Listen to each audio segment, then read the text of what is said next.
All right, I've been asked about this a few times, and this is my quarantine setup. As you see, I'm in a very tight space. This is my apartment in New York, which means that there's not much room here. So this is my little corner. This is how I get to keep producing content not only for this channel, but also my podcast. If you haven't checked it out, link down in the description. Um, and it basically lives on a music stand, and the heart of this whole thing is this iPad. I made a review on this iPad before. I think it's an amazing machine running GarageBand. Um, this is also where I edit my videos. I edit my videos on. Are you gonna focus? On Adobe Rush, and I do the music on GarageBand, and I do the thumbnails here on Final Cut Photoshop Express. Very simple, but very effective.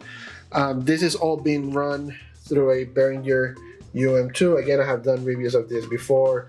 Really good, really small, affordable, compact.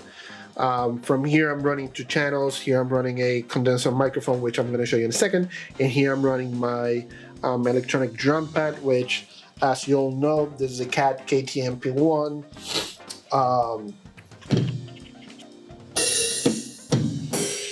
And because it's connected to these monitors, these are some old Samsungs, I think they are.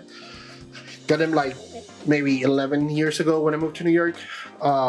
They work great, so there's no reason why I should change them. I get to, and I have the hi-hat pedal as well. And that's running to channel 2. Channel 1, I have this Behringer, what is this? A C2. Focus not good. Behringer, this is a Behringer C2. Is a small pencil condenser, really small. They come in a pair, very affordable. I have the second one in the case. I use them as overheads in my drum set, but of course there's no drum set here. As far as ears, these are my Mi Audio MX Pro 3 drivers. Amazing. You can check out the description, the review that I made about them. And that's pretty much it. This is how I keep producing content. Gear does not define what you make. I do have a snare drum with a practice pad. I've been doing some brush work lately. Never get to practice it before, so now is a good time to do so. If you have any more questions about this gear and how I make this setup works, leave me comments down in the description. And I can go in a deeper dive on this. Don't forget to like, share, and subscribe to the channel. I forgot, this is the small action camera. This is a E-light, so if I need, a shot closer to the drum or something like that, can hang it anywhere. Check out my second channel, Drums en Español, more drumming content but in Spanish. Also the podcast Drums en Español on every major podcast platform. Here's an update of the setup. This will be the new angle. This is the Lumix CX70. Really cool camera. Had it for a few days now. So the next videos coming up will be shooting on this one. And then going back to the setup, I'm gonna try this microphone again in this position. This is a Near NW700. I've done reviews before. I think this combination with the Euphoria UM2 with this microphone is a killer setup. Check out the review that I did in this link.